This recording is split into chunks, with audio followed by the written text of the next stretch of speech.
বৈষম্য বিরোধী ছাত্র আন্দোলনের আহ্বায়ক হাসনাত আব্দুল্লাহ ও সার্জিস আলমের বাসা থেকে বিপুল পরিমাণ টাকা পাওয়া গেছে বলে। তাহলে কি স্বৈরশাসকের হাত থেকে দেশকে স্বাধীন করে নিজেই দুর্নীতিতে জড়িয়েছেন হাসনাত?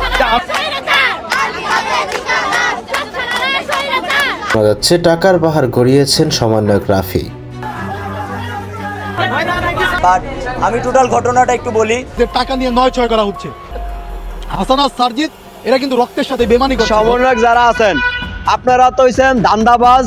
আমার মনে হয় অনেক সমন্বয়করা বিদেশ অলরেডি বাড়ি গাড়ি কইরে ফলাইছে, কারণ ফলাইতে তো হইব, ফলাইন না একটা মানে গোরস্থান তো লাগবে, এই জন্য তারা আগেই মনে হয় ওই অফারে বিদেশ বাড়ি টাড়ি কইরে ফলাইছে। সাথে আপোষ করছেন কেন? টাকা পেয়েছেন, এটি আমরা সহ্য করছি না। সমন্বয়কদের খেলা শেষ। ডক্টর ইউনূস কিংবা উপদেষ্টা যে বা যারা আছে প্রত্যেকের খেলা সমাপ্তি। দর্শক শ্রোতা, সমন্বয়কদের নামে অভিযোগ আসতেছে এই সমন্বয়করা নাকি অবৈধ টাকার পাহাড় বানিয়েছে। ইতিমধ্যে এক এক করে এই সমন্বয়কদের মুখোশ খুলে যাচ্ছে, কেননা সমন্বয়কদের মধ্যেই কিন্তু চলছে বর্তমানে ঝামেলা।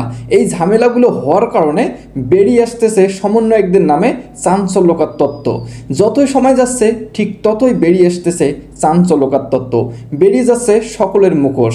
দর্শক শ্রোতা, এই বিষয়ে বিশেষ কিছু ভিডিও আমি এই ভিডিওতে দেখাবো, যা দেখে আপনারা বিস্তারিত জানতে পারবেন যে সমন্বয়করা পদ্মার আড়ালে কি করতেছে।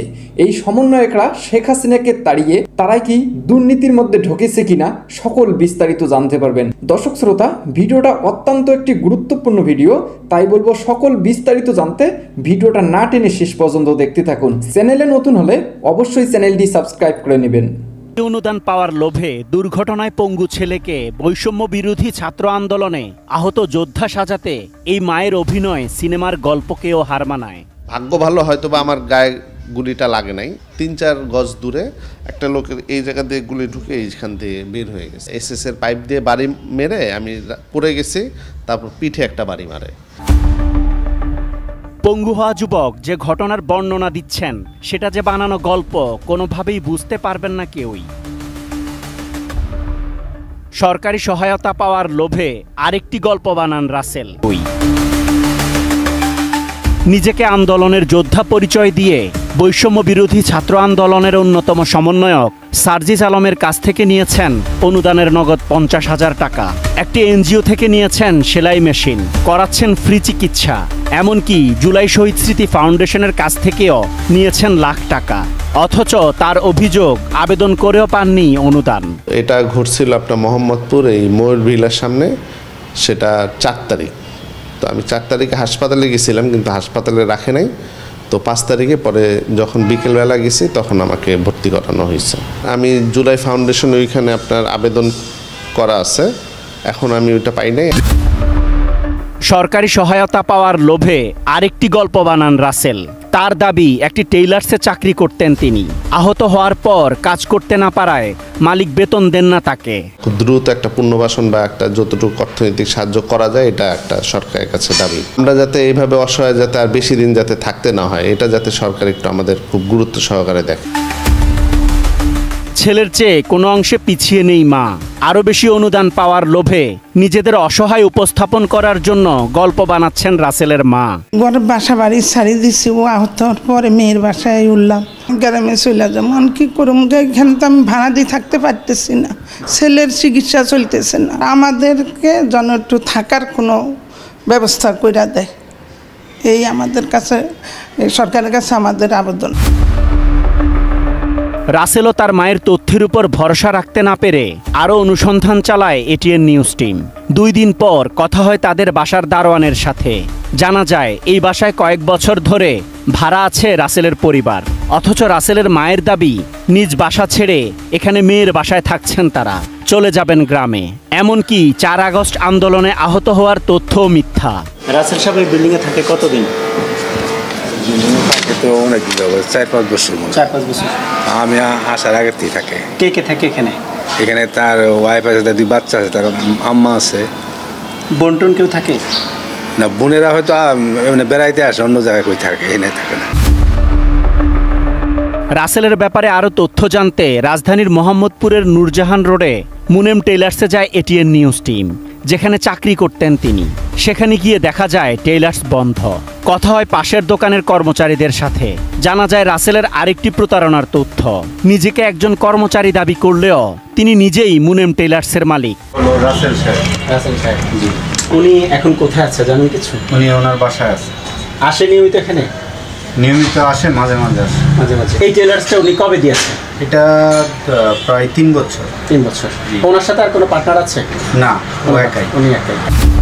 পাশের দোকানের কর্মচারীরা জানান 5 আগস্ট দুপুর পর্যন্ত দোকানেই ছিলেন রাসেল। অথচ 4 আগস্ট আন্দোলনে গিয়ে গুরুতর আহত হয়ে বাসায় থাকার দাবি করছেন রাসেল। যেদিন সরকার পতন হয়েছিল 5 তারিখ, সেদিন সকালে কি তিনি দোকানে এসেছেন? হ্যাঁ ছিল। দোকানে ছিল, আমিও ছিলাম দোকানে। আহত মোহাম্মদ রাসেল চিকিৎসা করিয়েছেন রাজধানীর জাতীয় অর্থোপেডিক হাসপাতালে। তার চিকিৎসার বিস্তারিত তথ্য জানতে হাসপাতালেও যায় এটিএন নিউজ টিম। চিকিৎসক এবং নার্সরা ক্যামেরায় কথা বলতে রাজি না হলেও দিলেন বেশ কিছু তথ্য। হাসপাতালের একটি নির্ভরযোগ্য সূত্র জানায় এই প্রতারণার ছক আঁকেন রোগীর স্ত্রী। গুরুত্বপূর্ণ 2টি অপারেশন সহ সব চিকিৎসাই করিয়ে নেন বিনামূল্যে। এমনকি নিজেকে আন্দোলনকারীর স্ত্রী দাবি করে সবসময় চাপে রাখেন ডাক্তার এবং নার্সদের। জানা যায় লাখ টাকার চিকিৎসা ফ্রি করানোর পরেও সরকারি অর্থে উন্নত চিকিৎসার জন্য স্বামীকে বিদেশে পাঠানোর চেষ্টাও করেন রাসেলের স্ত্রী। এবার রাসেলের স্ত্রীর সাথে মোবাইলে যোগাযোগ করে এটিএন নিউজ টিম। দ্বারা রাষ্ট্র শাসন করা অসম্ভব ব্যাপার, আমার পক্ষে মনে হয় না যে সম্ভব। দেশ তো শুধু ছাত্রের না, শুধু ছাত্রেরাই দেশে বসবাস করে না, আমরাও বসবাস করি। ওনার তো একটা চিন্তাধারা আছে, দেশ নিয়ে তো একটা ভাবার দরকার আছে, দেশের মানুষ নিয়ে ভাবার দরকার আছে। শোনেন, ইউনূস রাজনৈতিক ব্যক্তিত্ব না, ওনারে সাপোর্ট করবেন। স্বাধীন একবারই হয়েছে, স্বাধীন কাদের সাথে হইতে পারে? কোথায় এরকম উন্নয়নমূলক কর্মকাণ্ড করে? একমাত্র আওয়ামী সরকারি ভাগ। আমি আপনাদেরকে প্রশ্ন করতে চাই, বৈষম্য বিরোধী যে আন্দোলন হলো, ছাত্র আন্দোলন, আদৌ কি বৈষম্য দূর হয়েছে? আমি তো দেখি প্রত্যেকটা সেক্টরে, প্রত্যেকটা ক্ষেত্রে এখনো সেই আগের থেকে আরো বেশি বৈষম্য চলছে। আমরা জাতি হিসেবে খুবই খারাপ। আমাদের মতো এত অসভ্য জাতি আমি মনে হয় না যে বহির্বিশ্বে এরকম অসভ্য জাতি আছে। এটা হইলো আমাদের জাতীয়, এটা একটা জাতিগত একটা আমাদের সমস্যা আছে। এটা আগে নিরসন করতে হইব। যার যার স্থান থেকে তার ভালো হইতে হইবে। আর বর্তমান সরকার এগুলো ম্যান্ডেট করতে পারতেছে না। আর উনি রাজনৈতিক কোনো ব্যক্তিত্ব না, ওনার দেওয়া সম্ভব না। এখানে প্রয়োজন, খুবই জরুরি প্রয়োজন রাজনৈতিক ব্যক্তিত্বের। হ্যাঁ, অতি দ্রুত একটা নির্বাচনের দরকার। নির্বাচন দিলে একটা রাজনৈতিক দল ক্ষমতা এসে এই দেশ সংস্কার বলেন, এই বিভিন্ন ধরনের কমিশন গঠন করে, এগুলো রাজনৈতিক ব্যক্তিরা করবে। এটা ওনার কোনো এখতিয়ার না আমার মনে হয়। আমার ব্যক্তিগত এটাই মন্তব্য, যে আমার মনে হয় না যে উনি এগুলা করার মতো অধিকার রাখে। তারপর উনি হাত দিয়েছে, আমরা সাধুবাদ জানাই। কিন্তু উনি যে লম্বা একটা সময় নিতেছে, 2025 সালের ডিসেম্বর নাগাদ, আবার 26 সালের জুলাই নাগাদ বা জুন নাগাদ, এরকম হইলে তো চলবে না। উনি কি ছাত্র আন্ডারে চলবে, না উনি ওনার নিজস্ব গতিতে চলবে? একটা দেশের সরকার, রাষ্ট্রপ্রধান কি ওনার দায়িত্বে চলবে না আমার দায়িত্বে চলবে? আমার কথায় চলবে না ওনার কথায় চলবে? ওনার তো একটা চিন্তাধারা আছে, দেশ নিয়ে তো একটা ভাবার দরকার আছে, দেশের মানুষ নিয়ে ভাবার দরকার আছে। শুধু ছাত্রদের কথায় চললে তো হবে না। আপনারে আমারে সর্বক্ষেত্রে সবাইকে নিয়ে চলতে হবে। দেশ তো শুধু ছাত্রের না, শুধু ছাত্রেরাই দেশে বসবাস করে না, আমরাও বসবাস করি। ছাত্ররা কারা? ছাত্ররা আমাদের সন্তান, আমাদের ভাই, আমাদের ভাতিজা, এরাই তো ছাত্ররা।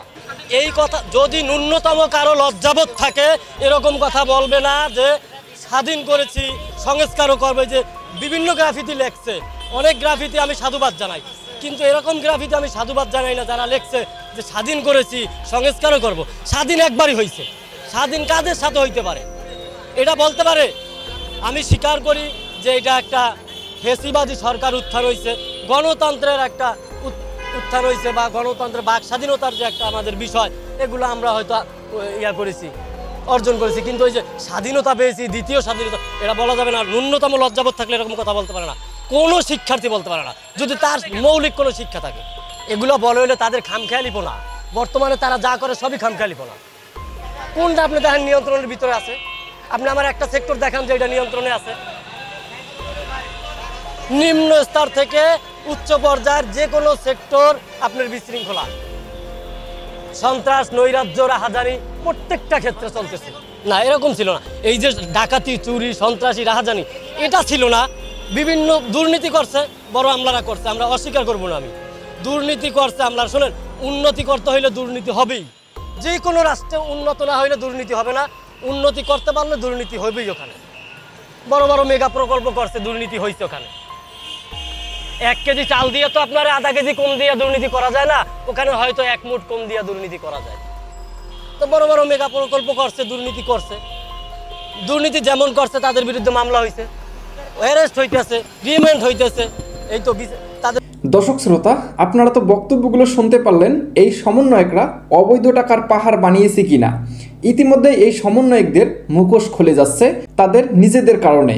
দর্শক শ্রোতা, এই সমন্বয়কদের বিরুদ্ধে হাজারো জনতা এখন এই জনতা চাচ্ছে এই সমন্বয়কদের যেন নিষিদ্ধ করে দেওয়া হয়, কেননা এই সমন্বয়কদের কারণে দেশের মধ্যে আজকে এই সমস্যাগুলো সৃষ্টি হচ্ছে। যতই সময় যাচ্ছে ততই এই দেশের মধ্যে উত্তেজনা বেড়েই যাচ্ছে। দর্শক শ্রোতা, এই সমন্বয়কদেরকে নিষিদ্ধ করা ঠিক হবে কিনা, আপনাদের মতে কি আসতেছে অবশ্যই মতামতটি কমেন্ট বক্সে লিখুন। তবে এই বিষয়গুলো নিয়ে সমন্বয়করা অবৈধ টাকার পাহাড় বানিয়েছে কিনা, এই সকল বিস্তারিত নিয়ে আপনাদের যদি কোনো মতামত থাকে অবশ্যই আপনাদের মূল্যবান মতামতগুলি কমেন্ট বক্সে লিখবেন। তো এরকম আপডেট ভিডিও পেতে চ্যানেলটি অবশ্যই সাবস্ক্রাইব করে নেবেন। তো ধন্যবাদ সকলকে, নেক্সট ভিডিওতে দেখা হবে। আল্লাহ হাফেজ।